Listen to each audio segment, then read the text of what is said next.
আসসালামু আলাইকুম ওরহমতুল্লাহি অবরকাতুহ। আজকে আমরা আলোচনা করব ন্যারেশন নিয়ে। তোমরা অনেকেই ন্যারেশন করতে পারো না এবং তোমাদের কাছে ন্যারেশনটা অনেক কঠিন লাগে। তোমরা যদি আমাদের এই ক্লাসটি পরিপূর্ণ দেখো, তাহলে আমি কথা দিচ্ছি যে তোমাদের ন্যারেশন নিয়ে কোনো সমস্যা থাকবে না এবং পরীক্ষায় পরিপূর্ণ মার্ক তুলতে পারবা ইনশাআল্লাহ।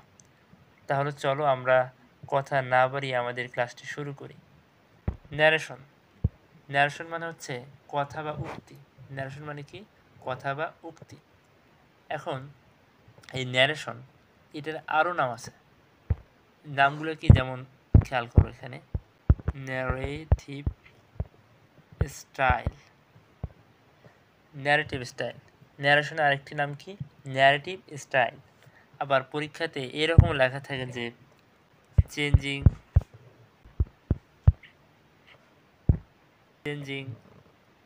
দ্য ফ্রম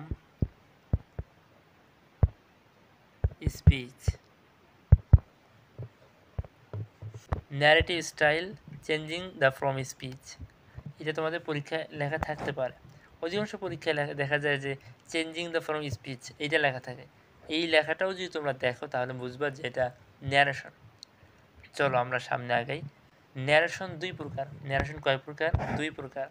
একটা হচ্ছে ডিরেক্ট আর একটা হচ্ছে indirect. Direct narration, indirect narration. পরীক্ষায় আমাদের ডিরেক্ট ন্যারেশন দেওয়া থাকে, আমাদের ইনডিরেক্ট ন্যারেশন করতে হয়। মানে আমাদের যে পরীক্ষার প্রশ্নটা হয় ওখানে ডিরেক্ট ন্যারেশন দেওয়া থাকে, আমাদেরকে ইনডিরেক্ট ন্যারেশন করতে হয়। খেয়াল করো, ডিরেক্ট ন্যারেশন কাকে বলে? ডিরেক্ট ন্যারেশন হচ্ছে সরাসরি বক্তার কথাটা হুবহু বলা। বক্তা যেভাবে বলছে, বক্তা মানে কি? যে কথা বলে সে হচ্ছে বক্তা। ডিরেক্ট অর্থাৎ সরাসরি বক্তার কথাটা হুবহু বলা, যেভাবে বলছে ওইভাবেই বলা। ইনডিরেক্ট মানে কি? ইনডিরেক্ট হচ্ছে সরাসরি বক্তার কথাটা না বলে অর্থ ঠিক রেখে নিজের মতো করে বলা। মানে যে বলছে তার মতো করে না বলে ঘুরায় পেঁচায় কথাটা বলা। বুঝতে পেরেছ? এরপর খেয়াল করো এখানে, আমি জামিলকে বললাম আমি আজ ব্যস্ত। দেখো বক্তা কীভাবে বলছে, I said two Jamil I am busy today. এটা হচ্ছে ডিরেক্ট, বক্তা যেভাবে বলছে হুবহু কথাটা বলছে। আবার এই কথাটা এইভাবেও বলা যেতে পারে, I told that I was busy that day. এটা হচ্ছে ইনডিরেক্ট ন্যারেশন। আমি জামিলকে বলেছিলাম যে আমি সেদিন ব্যস্ত ছিলাম। বুঝতে পেরেছি? এই কথাটাই ঘুরে পেঁচায় বলছে, এটাই হচ্ছে ইনডিরেক্ট ন্যারেশন। বক্তার কথাটা সরাসরি বলবে না, অর্থ ঠিক রেখে নিজের মতো করে বলা, এটা হচ্ছে ইনডিরেক্ট ন্যারেশন। এখন আরেকটি বিষয় মনে রাখতে হবে, ইনভার্টেড কমায়ের মধ্যে, এই যে এটা হচ্ছে ইনভার্টেড কমা। এটা কি? এই যে এইরকম দুইটা করে কমা দেওয়া থাকে না, এটা হচ্ছে ইনভার্টেড কমা। এর মধ্যে যা থাকে তাকে রিপোর্টেড স্পিচ বলে। কি বলে ভাইয়া? Reported speech. আমার সাথে বলতে হবে রিপোর্টেড স্পিচ। তাহলে ইনভার্টেড কমার মধ্যে যা থাকে তাকে বলে রিপোর্টেড স্পিচ, এবং ইনভার্টেড কমার বাইরে যা থাকে তাকে রিপোর্টিং স্পিচ বলে। কি বলে? Reporting speech. এখানে খেয়াল করো, এই যে এই বাক্যটা এই যে লাল কালার দিয়ে রাখছি, খেয়াল করো এখানে, আই অ্যাম বিজি টুডে, এটা কি দুইটা ইনভার্টেড কমার ভিতরে আছে। আর এটা হচ্ছে রিপোর্টেড স্পিচ, এটা কি? Reported speech. এবং খেয়াল করো, আই সেইড টু জামিল, এই যে এই বাক্যটা এটা হচ্ছে ইনভার্টেড কমার বাইরে আছে, তাহলে এটা কি? Reporting speech. আবার আমার সাথে বলো যে ইনভার্টেড কমার মধ্যে যা থাকে তাকে কি বলে? ইনভার্টেড কমার মধ্যে যা থাকে তাকে কি বলে? Reported speech. এবং ইনভার্টেড কমার বাইরে যা থাকে তাকে বলে রিপোর্টিং স্পিচ। এই কথাটা মনে রাখতে হবে। খেয়াল করো, আমি এখানে লিখে রাখছি যে উপরের বাক্যে আই সেইড টু জামিল, এটা হচ্ছে reporting speech. I am busy today, এটা হচ্ছে রিপোর্টেড স্পিচ, কারণ এটা ইনভার্টেড কমার ভিতরে আছে। এরপরে খেয়াল করো, এই রিপোর্টিং স্পিচ এবং রিপোর্টেড স্পিচের মধ্যে তিনটি করে বিষয় আছে। কয়টি করে বিষয়? তিনটি করে। কী কী? Subject, verb, object.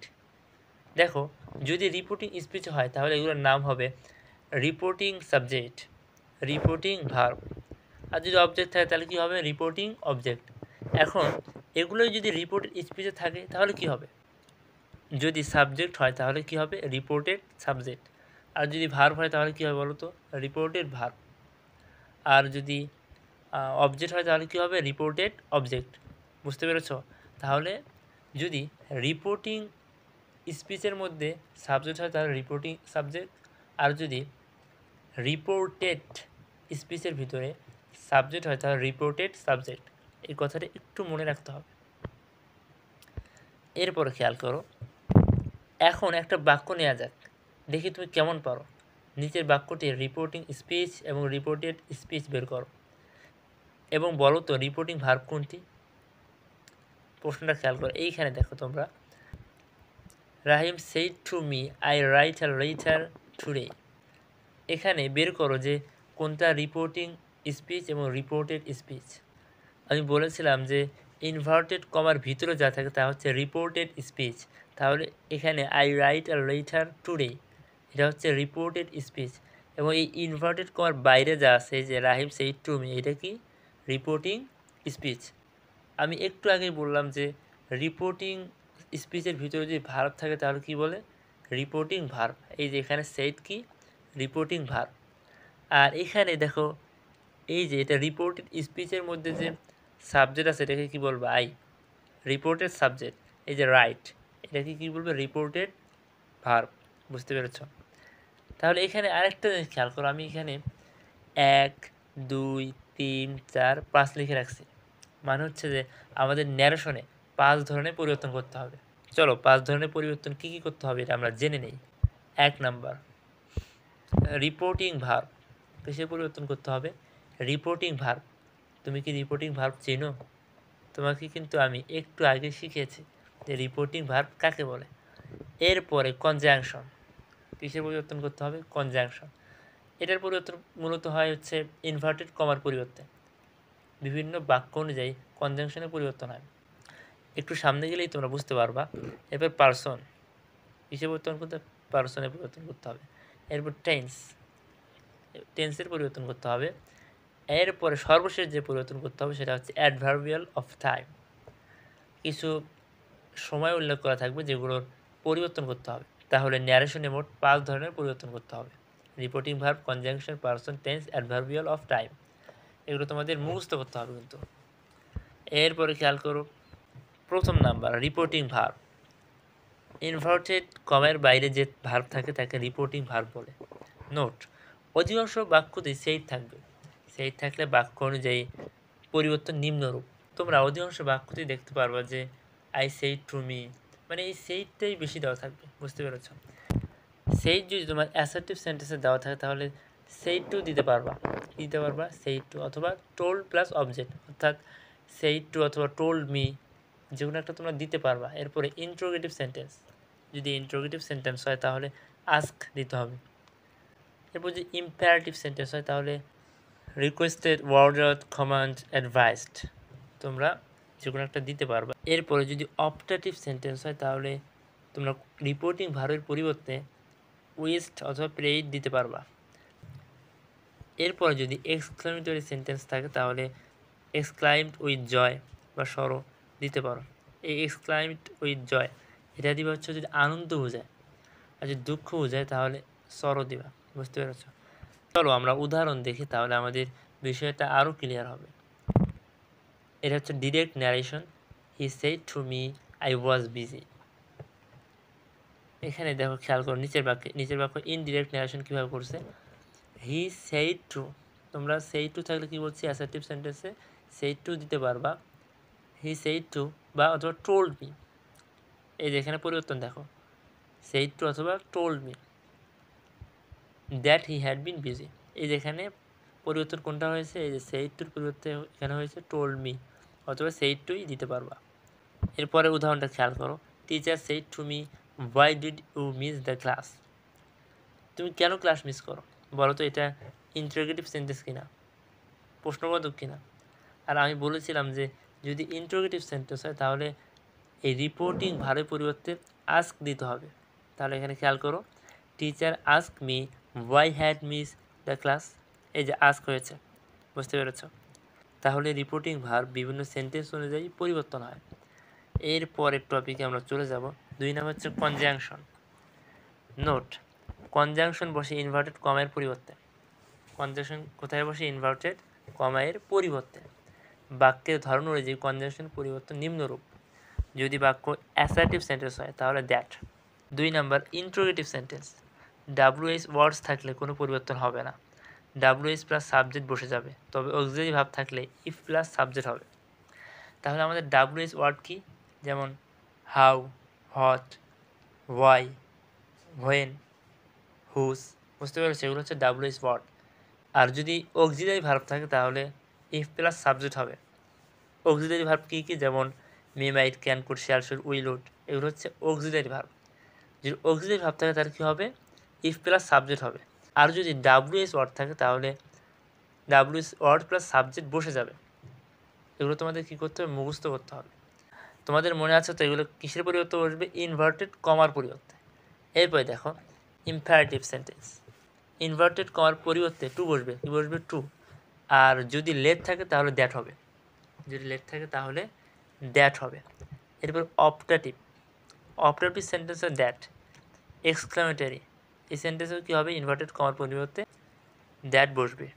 চলো আমরা উদাহরণ দেখি। Teacher said to the student read the lesson loudly. এখানে দেখো এই বাক্যটা হচ্ছে ইম্পারেটিভ বাক্য, আদেশমূলক বাক্য, বুঝতে পেরেছ? আর আদেশমূলক বাক্য যদি হয় তাহলে আমরা বলেছিলাম যে টু হবে। ইনভার্টেড কমার পরিবর্তে কী হবে? টু। খেয়াল করো এখানে ইনডিরেক্ট ন্যারেশন করার ক্ষেত্রে টিচার অর্ডার দ্য স্টুডেন্ট, এই যে টু হয়েছে, দেখছো? কারণ এটা ইম্পারেটিভ সেন্টেন্স। তো রিড দ্য লিসেন লাউডলি, তাহলে টিচার অর্ডার দ্য স্টুডেন্ট, এই যে to read the listen loudly, বুঝতে পেরেছ? এবার চলো আমরা 3 নম্বর পরিবর্তনে চলে যাই। পার্সন। কিসে পরিবর্তন করতে হবে? পার্সনে পরিবর্তন করতে হবে। ফার্স্ট পার্সন, আই বা উই, এটা হচ্ছে ফার্স্ট পার্সন। রিপোর্টিং ভার্বের সাবজেক্ট ফলো করবে। কাকে ফলো করবে? রিপোর্টিং ভার্বের সাবজেক্ট ফলো করবে। আর যদি সেকেন্ড পার্সন হয়, সেকেন্ড পার্সন কি? ইউ। সেকেন্ড পার্সন কাকে ফলো করবে? রিপোর্টিং ভার্বের অবজেক্ট ফলো করবে। আর থার্ড পার্সন কোনো পরিবর্তন হবে না, বুঝতে পেরেছ? আমি, আমরা, এটা ফার্স্ট পার্সন। তুমি, তোমরা সেকেন্ড পার্সন। আমি, আমরা, তুমি, তোমরা সারা যা আছে সব থার্ড পার্সন। থার্ড পার্সন যেমন কারোর নাম হতে পারে অথবা কোনো বস্তুর নাম হতে পারে বা ইট, এগুলো কি? Third person. আরও সহজ করে বললে ডিরেক্ট থেকে ইনডিরেক্ট করার সময় রিপোর্টেড স্পিচে ফার্স্ট পার্সন থাকলে রিপোর্টিং ভার্বের সাবজেক্ট দ্বারা পরিবর্তন হবে। মনে করো যে রিপোর্টেড স্পিচের সাবজেক্ট হচ্ছে আই আর রিপোর্টিং ভার্বের সাবজেক্ট হচ্ছে হি, তাহলে এই রিপোর্টেড স্পিচের আইটা হি দ্বারা পরিবর্তন হয়ে যাবে, বুঝতে পেরেছ? সামনে গেলে আরও ক্লিয়ার হবে ইনশাআল্লাহ। আর রিপোর্টেড স্পিচে সেকেন্ড পার্সন থাকলে রিপোর্টিং ভার্বের অবজেক্ট দ্বারা পরিবর্তন হবে। থার্ড পার্সন থাকলে কোনো পরিবর্তনই হবে না, যা আছে তাই থাকবে। উদাহরণ দিলে বিষয়টা আরও ক্লিয়ার হবে। ফার্স্ট পার্সন থাকলে কী হবে? দেখো, he said me I went to market. এখানে এই যে আই, এটা কি? Reported স্পিচের subject. আর এখানে এই যে হি, এটা কি? রিপোর্টিং ভার্বের সাবজেক্ট। তাহলে এই আইটা হি দ্বারা পরিবর্তন হবে। তাহলে এটাই বলছে যে রিপোর্টেড স্পিচে যদি ফার্স্ট পার্সন থাকে, এই যে আইটা ফার্স্ট পার্সন থাকলে তাহলে এই যে রিপোর্টিং স্পিচের সাবজেক্ট, এখানে সাবজেক্টকে হি, তাহলে এই আইটা হি দ্বারা পরিবর্তন হবে, বুঝতে পেরেছ? খেয়াল করে নিচ্ছে ইন্ডিকেট করার ক্ষেত্রে হি টোল্ড মি দ্যাট, এই যে হি হয়েছে, আই কি হয়ে গেছে? হি হয়ে গেছে। He told me that he had গান টু মার্কেট। তাহলে আই ফার্স্ট পার্সন, এটা হচ্ছে হি দ্বারা পরিবর্তন হয়েছে। খেয়াল করো, আন্ডারলাইন করে রাখছে। সেকেন্ড পার্সন, যদি ডিরেক্ট ন্যারেশন হয়, রিপোর্টেড স্পিচে যদি সেকেন্ড পার্সন থাকে তাহলে রিপোর্টিং ভার্বের অবজেক্ট ফলো করবে। তাহলে এখানে আমরা বলেছিলাম যে সেকেন্ড পার্সন কি? তুমি, তোমরা, অর্থাৎ ইউ। তো ইউ ইউর হতে পারে। তাহলে ইউ যদি সেকেন্ড পার্সন হয় তাহলে এটা ফলো করবে কি?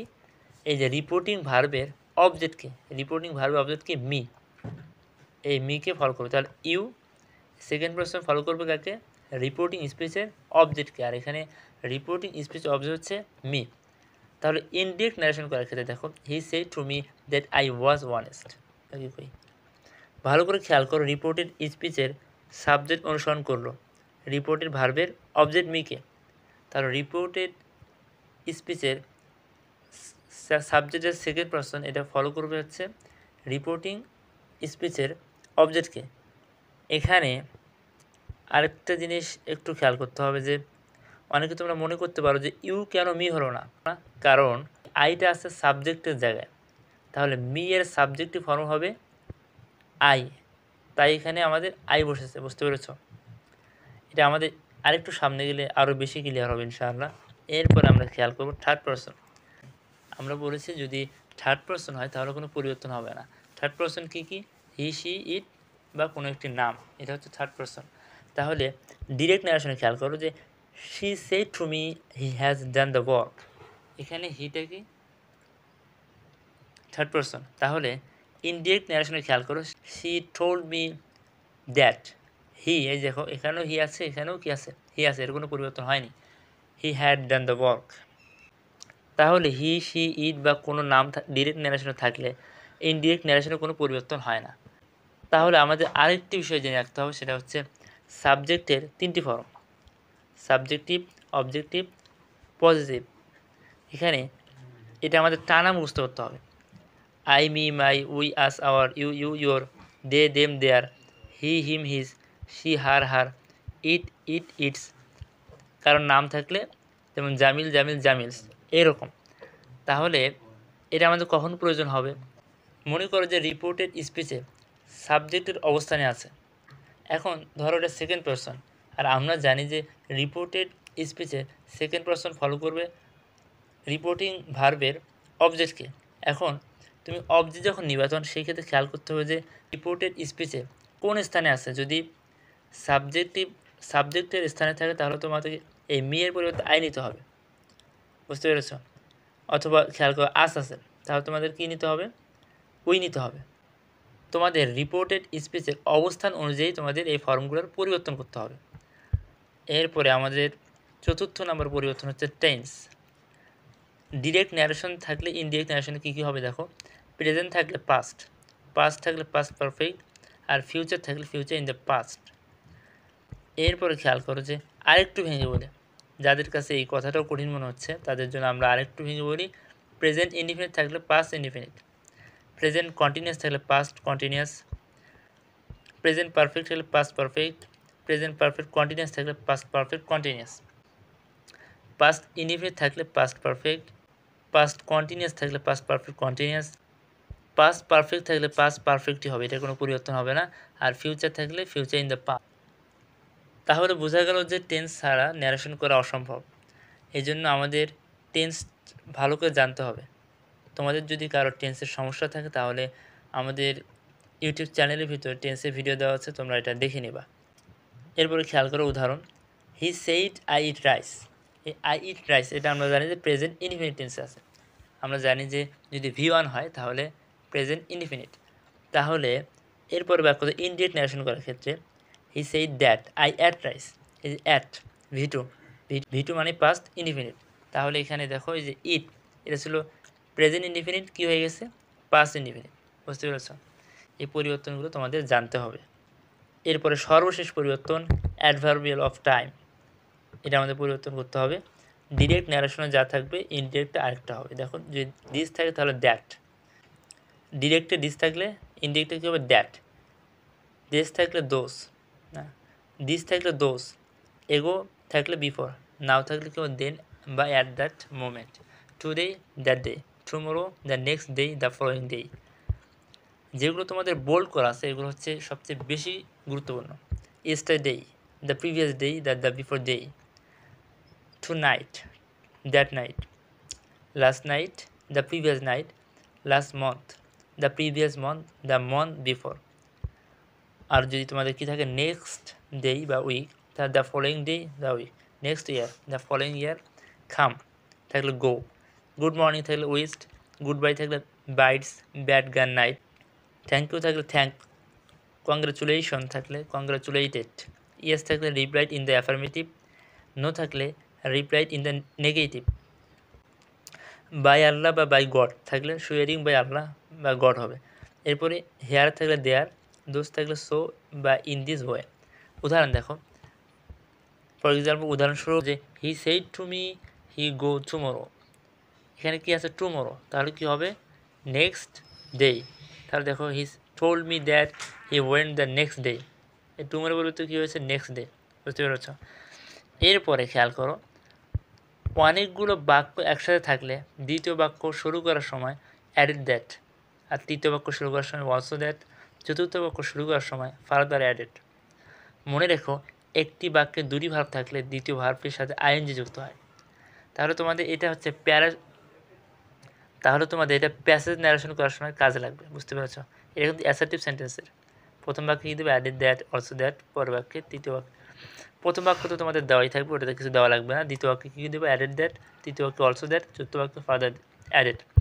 এরপরে খেয়াল করো ন্যারেশনে সেরা ফলাফল করতে আরও জেনে রাখতে হবে কিছু নিয়ম।